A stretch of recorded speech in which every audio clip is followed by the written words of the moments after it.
విజయ్ ఆంటోనీ గారు లాంటి ఒక పేరున్న హీరో, డైరెక్టరు ఆయనతో కలిసి వర్క్ చేయటం అనేది నీకు వచ్చిన అవకాశం.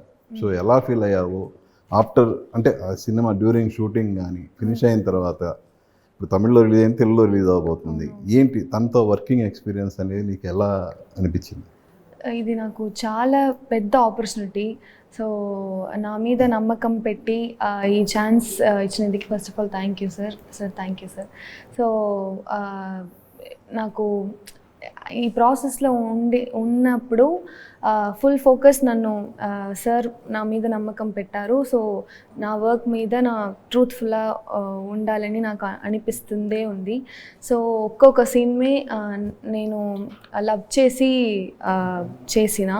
యాక్ట్ చేసిన.